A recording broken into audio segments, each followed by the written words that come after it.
मैं अपनी किस्मत पर जितने भी आंसू बहाती उतने ही कम थे। पता नहीं क्यों मरने वाले दूसरों की जिंदगियों के फैसले करके खुद तो मर जाते हैं, लेकिन ये सारी जिंदगी उनको जीते जी मार कर चले जाते हैं। मेरे साथ भी कुछ ऐसा ही हुआ था। मैं बचपन से अपनी खाला के घर रहती थी। वालिदैन हयात न थे, इसलिए खाला अपने घर ले गई। मेरा ख्याल भी रखती थी। मेरी तालीम मुकम्मल हो चुकी थी जब मेरे वालिदैन जहाज के हादसे का शिकार हुए। मुझ पर कयामत टूट पड़ी थी, लेकिन ऐसे वक्त में खाला का किसी ने भी साथ नहीं दिया। खाला मुझे अपने घर ले गई। उनका एक ही बेटा था जो कि आवारा घर और निकम्मा था। खालू की अपनी दुकान और 2 मंजिला मकान था। उसमें से एक मंजिल किराए पर चढ़ा रखी थी। दुकानों और घर के किराए से अच्छा गुजर हो जाता था। मुझे उनका बेटा हारिस एक आंख नहीं भाता था। हर वक्त गली के आवारा लड़कों के साथ ही नजर आता था। जन्मदिन तो खाला मेरी बहुत दिलजमी करती रही, मुझे तसल्ली भी देती रही, गले लगाकर मेरा गम भी हल्का करने की कोशिश करती रही। मेरा बुरा वक्त गुजर गया था। मैंने खाला के साथ हाथ बटाना शुरू कर दिया, लेकिन हारिस निहारी बदतमीज किस्म का नौजवान था। हालांकि पढ़ा लिखा था, लेकिन नौकरी की तरफ कोई ध्यान नहीं देता था। खाला कितनी बार कह चुकी थी कि मैं तुम्हें एक दुकान खाली करवा देती हूँ, मेरे पास पैसे भी हैं, जिस चीज का कारोबार करना चाहो मैं करवा देती हूँ। लेकिन वो संजीदा होता ही नहीं था। बस माँ की अलमारी में से पैसे निकालने और खर्चने के लिए चला आता। मैं जब से यहाँ आई थी उसे कम ही मुंह लगाती थी, बल्कि मेरी कोशिश होती थी कि उसे बात ही न करो। लेकिन उसे तो शायद मुझे जिद करने की आदत थी। जब भी मैं किचन में काम करती वो किचन में आ जाता, मुझे कहता क्या कर रही हो, अपनी अम्मा से जाकर पूछो, मेरे सर पर मत खड़े रहो। मेरे सख्त लहजे को सुनकर तब जाता था, तुम्हारे मुंह में जुबान नहीं है क्या? जो पूछ रहा हूँ उसका जवाब दो, मैंने कहा। भिंडी बनाई है, कहने लगा खुद ही खा लो और मेरे लिए कबाब बनाओ। मैं नहीं खाऊंगा भिंडी। मैंने उसकी आंखों में आंखें डालकर देखा। देखो ये फरमाइशी प्रोग्राम मेरे सर पर मत लगाया करो, तुम्हें जो खाना है खाला से जाकर कहाँ करो, कहने लगा। एक तो हमारे टुकड़ों पर पल रही हो और फिर मुझे आंखें दिखा रही हो। उसकी यह बात मुझे बहुत बुरी लगी। वो ये कहकर किचन से बाहर चला गया। बाहर जाकर खाला से कहने लगा कि अपनी भांजी को समझा दे, मुझसे उलझ मत करे। खाला उसे डांट कर कहने लगी, शर्म करो, बड्डी है तुमसे, थोड़ी तमीज से बात किया करो। बड्डी है तो मैं क्या करूं? मैं भिंडी बिंदी नहीं खाऊंगा, जवेरिया से मेरे लिए कबाब बना और उसे यह भी समझा दे कि अगर यहाँ रहना है तो तमीज से रहे। ये उसके बाप का घर नहीं है। मैं किचन में खड़ी थी, उसकी बकवास सुन रही थी। जरा सा बोलने का लिहाज नहीं था उसके अंदर। वैसे वो मुझसे 2 साल छोटा था, लेकिन निहायत ही बदतमीज था। उस दिन तो मैंने उसके लिए कबाब बना दिए, लेकिन सोच चुकी थी कि अब मैं खाला का एहसान नहीं लूंगी। इसलिए घर के करीबी इंग्लिश मीडियम स्कूल में मैंने जॉब के लिए अप्लाई किया। मैंने इंग्लिश में एमए किया था, इसलिए मुझे बड़े आराम से जॉब मिल गई। तनख्वाह भी अच्छी थी, इतनी थी कि मेरा गुजर बसर आराम से हो सकता था। खाला हैरत से कहने लगी कि तुम्हें जॉब की क्या जरूरत है? मैंने कहा, खाला मैं घर बैठे बैठे बोर हो जाती हूँ, ऐसे में मेरा दिल लग जाएगा। एक बार खाला ने मुझे दबे लफ्जों में ये कहा था कि वो मुझे अपनी बहू बनाना चाहती है। ये सुनकर मैं पहले तो गुमसुम सी हो गई। खाला के घर पर रह रही थी, खाला के बेटे से कैसे इनकार करती? मैंने कहा, खाला हारिश मुझसे 2 साल छोटा है और मैं उसके लिए इस तरह के कोई जज्बात नहीं रखती और नहीं रख सकती हूँ। मेरी खाला ने दोबारा मुझसे इस बात का जिक्र नहीं किया। अलबत्ता हारिस मुझे जरूर घूर घूर कर देखने लगा। उन्हीं दिनों मेरी मुलाकात यासिर से हुई। जिस स्कूल में मैं पढ़ाती थी वो भी उसी स्कूल का टीचर था। काफी अच्छे मिजाज का था, औरत की इज्जत करना जानता था, बड़ी तमीज से बात करता था। मुझे वहां पर नौकरी करते हुए 6 माह हुए थे जब उसने एक बार मुझसे कहा कि मिस जवेरिया, मुझे आपसे कुछ बात करनी है। मैंने कहा, जी कहिए। कहने लगा, आप मुझे अच्छी लगती है। अगर आपको एतराज न हो तो क्या मैं अपनी बहन और वालिदा को आपके रिश्ते के लिए आपके घर भेज सकता हूँ? मैं यह तो नहीं कहती कि मुझे शेर से मोहब्बत थी, लेकिन मुझे वो बुरा नहीं लगता था, अच्छा तमीजदार था। फिर शादी तो मुझे करनी थी। मैंने उसे अपने बारे में सब कुछ सच बता दिया कि मेरे वाले दैन हयात नहीं है। दयाल वालों ने मेरी हर चीज पर कब्जा करके मुझे बेदखल कर दिया है, इसलिए मैं खाला के घर रहती हूँ। वो चाहे तो मेरी खाला से मेरा रिश्ता मांग सकता है। उसे इस बात पर कोई एतराज न था। जब मैं घर गई तो मैंने खाला से यासिर का जिक्र कर दिया। वो चुप सी हो गई। उस वक्त हारिस भी वहीं मौजूद था। मेरे मुंह से ये सब सुनकर बढ़ी तीखी नजरों से मुझे नवाज रहा था, लेकिन मुझे परवाह नहीं थी। खाला कहने लगी, ठीक है, अगर तुम्हें इस रिश्ते पर एतराज नहीं है तो मैं भला क्या कह सकती हूँ। हारिस उस वक्त पानी पी रहा था। पता नहीं क्या हुआ, उसने गिलास पकड़ा जमीन पर जोर से मारा। कांच का गिलास था, इसलिए टूट कर की किरची हो। क्या खाला कहने लगी है, ये क्या बदतमीजी है? कहने लगा, मैं हूँ ही बदतमीज। यह कहकर घर से बाहर चला गया। दरवाजा भी बड्ढी जोर से बंद किया था। खाला कहने लगी, मैं क्या करूँ, इस लड़के का बहुत परेशान कर रखा है इससे। मैंने खाला को कोई जवाब नहीं दिया। चुप करके फरिश ऐसी किरचियां उठाने चंदमा की बात है, या फिर मेरी शादी हो जाएगी तो मेरी इस बदतमीज शख्स से जान छूट जाएगी। लेकिन कहाँ, किस्मत को तो शायद कुछ और ही मंजूर था। यासिर की वालिदा और बहना कहना मेरा रिश्ता भी पक्का हो गया, मंगनी भी हो गई। लेकिन उसी वक्त यासिर की जॉब दुबई में लग गई। वो बहुत खुश था। मुझसे कहने लगा, जवेरिया बस 1 साल की बात है, दुबई में सेटल होते ही मैं 1 साल में तुम्हें कराची से हमेशा हमेशा के लिए अपने साथ दुबई ले जाऊंगा। मैं तो चाहती थी कि मेरी शादी उससे जल्दी हो जाए ताकि खाला का एहसान मेरे सर से उतरे, लेकिन वो तो मुझे 1 साल के इंतजार का कहकर चला गया था। जिस दिन उसने जाना था मैं बहुत उदास थी, बार बार अपनी आंखों में आने वाली नमी को साफ कर रही थी। पहली बार उसने मेरा हाथ पकड़कर कहा था, फिक्र मत करो, बस 1 साल है और यकीन मानो बस 1 साल। मेरे लिए भी काटना बहुत मुश्किल है। नम आंखों से हम एक दूसरे से जुदा हुए थे। वो दुबई जा चुका था, अलबत्ता मेरी उससे फोन पर बात होती रहती थी। उन्हीं दिनों खाला बहुत बीमार हो गई, हालांकि मैं उनका बहुत ख्याल रख रही थी। ये सुनकर मैं शशदर सी रह गई। मैंने कहा, खाला मैं यासिर से मंसूब हूँ। वो कहने लगी, मंगनी हुई है, शादी तो नहीं हुई, खुदा के लिए इनकार मत करना। एक मरते हुए इंसान से मैं क्या इनकार करती हूँ। अगले ही रोज सादगी के साथ मेरा निकाह हारिस से हो गया। खाला के सामने तो मैं बड्ढे जब्त से बैठी रही, लेकिन अपने कमरे में जाकर बहुत रोई। मेरी खाला ने यासिर की बहन और वालिदा से यासिर की रिश्ता भी खत्म कर दिया। यासिर का फोन आया था, लेकिन मैंने एक बार भी उससे बात नहीं की। क्या बात करती, क्या कहती उसे, क्योंकि यह बेवफाई मैंने जानबूझकर नहीं की थी, मजबूरन की है। खाला चंद दिन की मेहमान थी, चंद दिन बाद हमें छोड़कर जा चुकी थी। खाला के इंतकाल पर पहली बार मैंने हारिस को फूट फूट कर रोते देखा। बहुत मुश्किल वक्त था, लेकिन कट चुका था। हालांकि इंतकाल को भी 8 दिन गुजरे थे जब एक रोज दरवाजे पर दस्तक हुई। मैंने दरवाजा खोला, सामने यासिर को देखकर मेरे होश उड़ डीएच कर आंखें थी। शेफ बड्डी हुई थी। कहने लगा, अंदर आने की इजाजत नहीं दोगी। उस वक्त हारिस घर पर नहीं था। मैं समझ नहीं पा रही थी कि उसे अंदर आने के लिए कहूँ या ना कहूँ। कहने लगा, जवेरिया बस्तर। इतना कहना था कि बड्ढे गुस्से से कहने लगा, तुम चुप रहो, तुम्हारी मूल जवेरिया के साथ शादी दिल की रजामंदी से नहीं हुई।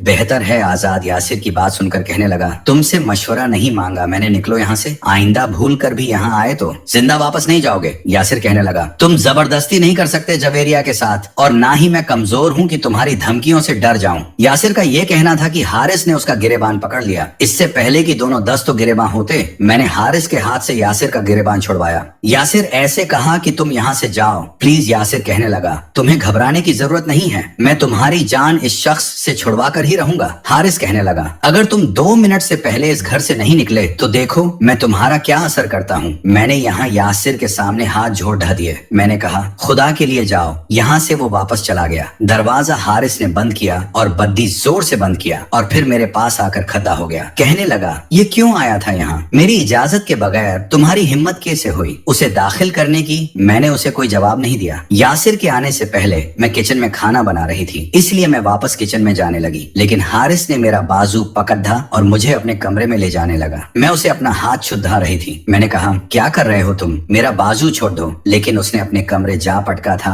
और फिर कमरे का दरवाजा बंद कर दिया। मेरी तो जैसे जान निकली थी। बेशक हमारा निकाह हुआ था, लेकिन वो मेरे करीब नहीं आया और न ही मैं यह रिश्ता निभाना चाहती थी। मैंने यही सोचा था कि हारिस से कह दूंगी कि मुझे आजाद कर दे, क्योंकि मैंने ये रिश्ता खाला की आखिरी ख्वाहिश से मजबूर होकर किया था। लेकिन उसका जारहाना अंदाज देखकर अब मेरे होश हो रहे थे। वो जैसे जैसे मेरे पास आ रहा था, मैं घबरा कर बैठ के कोने से जा लगी। मेरे पास आकर कहने लगा, मैं दोबारा उस शख्स को तुम्हारे आसपास न देखूं। उस वक्त वो बेहद गुस्से में, इसलिए मैं चुप सी हो गई। वो बेड पर बैठकर आंखें बंद करके लंबे लंबे सांस भरने लगा, फिर उठकर कमरे से बाहर चला गया। मेरा रुका हुआ सांस बहाल हुआ था। अगले रोज जब मैं उठकर कमरे से बाहर आई तो वो घर पर नहीं था, शायद अपने आवारा दोस्तों में गया था। बस यही काम था उसका सारा दिन, आवारा गर्दी करना। मुझे लगा मैंने खाला की बात मानकर गलती की है। मुझे जज्बात में आकर खाला की बात नहीं माननी चाहिए थी। मैं घर के कामों में लग गई। शाम को मैं किचन में चाय बना रही थी। जब वो घर में दाखिल हुआ, मुझे किचन में देखकर कहने लगा, जरा कमरे में आओ। पता नहीं क्यों जब भी वो मुझे कमरे में बुलाता था मेरा दिल मुट्ठी में दबोचा हुआ महसूस होता था। मैंने कहा, मैं इस वक्त काम कर रही हूँ। मैं चाय कप में डाल रही थी। वो किचन के अंदर आया, सेल्फ पर रखे चाय के कप को उठाया और सिख में गिरा दिया। मैं उसकी ये हरकत देखकर हैरान भी थी और गुस्सा भी। मैं कहने लगी, ये क्या किया तुमने? हो गया तुम्हारा काम खत्म, चलो आओ। कमरे में उसकी इस किस्म की बातें और इस किस्म का रवैया मेरी समझ में नहीं आता था। पता नहीं चलता था कि कब मेरे साथ क्या कर गुजरेगा। किचन से निकलकर वो अपने कमरे में जा चुका था। मैं धीरे धीरे से कदम लेती हुई किचन से बाहर निकली थी। उसके कमरे में गई तो बेड पर एक फैंसी मैक्सी उसने फैलाई हुई थी। उसे देखकर मेरा दिल धड़कना भूल गया था। कहने लगा, इसे पहनकर तैयार हो जाओ। उसकी बात ने जैसे मेरे अंदर का खून तक होश किया था। हाँ आरिस, मुझे तुमसे कुछ कहना है। कहने लगा, मुझे कुछ भी नहीं सुनना। मैंने आंखें बंद की, कहा कि मेरे दिल में तुम कहीं नहीं हो, मुझे तुम अच्छे नहीं लगते। मैंने सिर्फ हालांकि बीमारी की वजह से तुमसे शादी की थी। मैं आंखें खोलकर यह बात उससे नहीं कह सकती थी। मुझे ऐसे लगा जैसे वो मेरे पास करीब आकर खाड़ी डीडिया हो गया हो। मेरी आंखें अब भी बंद थी। कहने लगा, क्यों अच्छा नहीं लगता? मुझे तो नहीं लगता कि मैं यासिर से ज्यादा हैंडसम नहीं हूँ। मैंने कहा, मैंने तुम्हें कभी उस नजर से देखा ही नहीं है। कहने लगा, तो अब देख लो, आंखें बंद करके तो तुम्हें नजर नहीं आऊंगा। मैंने कहा, फिर भी तुम्हारा मेरा मिजाज नहीं मिलता। कहने लगा, हमारे मौसले में 60% लोगों का यही हाल है, मियाँ बीवी का मिजाज नहीं मिलता। एक का रुख मगरिब की तरफ होता है, दूसरे का मशरिक की तरफ, लेकिन फिर भी जिंदगी गुजर जाती है। मैंने कहा, मैं ऐसी जिंदगी नहीं गुजारना चाहती। क्या तुम यह चाहोगे कि तुम्हारी जिंदगी में आने वाली लड़की के दिल में तुम कहीं भी ना हो? हर शख्स की ख्वाहिश होती है कि अपनी बीवी की जिंदगी के साथ साथ उसके दिल पर भी राज करे। कहने लगा, पता नहीं तुम किस खुशफहमी में हो, क्या समझ रहे हो? तुम ये बहुत ज्यादा खूबसूरत हो जो मैं तुम्हारी मोहब्बत में पागल हो गया हूँ। ये मैं तुम्हारे हुस्न का असीर हो गया हूँ। एक तो यह गलत फहमी तुम अपने दिमाग से बिल्कुल निकाल दो। अगर मैं तुम्हें पसंद नहीं हूँ तो तुम भी मुझे कोई खास पसंद नहीं हो। उसकी ये बात सुनकर मैंने अपनी आंखें खोली थी। वो मेरे बेहद करीब खड़ी रहा था और मुझे ही देख रहा था। मैंने कहा, जब मैं तुम्हें पसंद नहीं हूँ, तुम भी मुझे अच्छे नहीं लगते, फिर हम इकट्ठे जिंदगी कैसे गुजारे? कहने लगा, जैसे तुम मेरी माँ की बात पर मजबूर हुई थी ना, मैं भी मजबूर हूँ। माँ ने मुझसे वादा लिया था कि मैं तुम्हें कभी भी छोड़ूंगा नहीं, तुम्हें कभी भी तलाक नहीं दूंगा, वरना वो कयामत के दिन मुझे बख्शेंगे नहीं। अब तुम्हारा दिल मिले न मिले, तुम्हारे दिल में मेरे लिए जगह हो या ना हो, बहरहाल जिंदगी तुम्हें मेरे साथ ही गुजारनी पड़ेगी। मैं तुम्हें तलाक नहीं दूंगा। उसकी ये बात सुनकर मैं अपना सर पकड़कर जाकर बैठ गई। कहने लगा, रात को तैयार रहना। मैंने कहा, मुझे थोड़ा सा वक्त दे सकते हो? कहने लगा, हाँ दे सकता हूँ तुम्हें, जितना तुम चाहो। ये कहकर वो कमरे से बाहर निकल गया। मैं अपने चकराते सर को लेकर बैठ गई। बहुत मुश्किल होता है उस इंसान के साथ जिंदगी गुजारना जो आपको बिल्कुल भी पसंद ना हो। मैं सोच रही थी, कैसे गुजारेंगे हम जिंदगी? मेरे और हारिस के मिजाज में जमीन आसमान का फर्क था। हारिस मुझे ज्यादा वक्त देना नहीं चाहता था। आखिर कितना दे सकता था? चंद दिन और उसकी कुर्बत का सोचकर मेरी जान निकलती थी। न वो कमाता था, न मेहनत करता था, शायद तालीम याफ्ता भी नहीं था। ये सारी जिंदगी का सवाल था। कमरे में खिड़कियां खुली हुई थी, पंखा भी चल रहा था, लेकिन मेरा दम घुट रहा था। लग रहा था सांस नहीं आएगा। मेरी आंखों से आंसू बहने लगे। मैं अभी हारिस के बारे में सोच ही रही थी जब मेरे मोबाइल की बेल बजी। मैंने फोन उठाया तो यासिर था। कहने लगा, तुम्हें हारिस से डरने की जरूरत नहीं है, बस एक बार अगर तुम मेरी बात मान लो तो मैं तुम्हारी उससे जान छुड़वा सकता हूँ। मैंने कहा, वो कैसे? कहने लगा, अगर तुम घर से भाग जाओ तो देखो तुम खुद मुख्तार हो, अपने फैसले खुद कर सकती हो। मैंने कहा, मेरा भाग जाना मेरी बदनामी का सब बनेगा, मैं किसी की बीवी हूँ।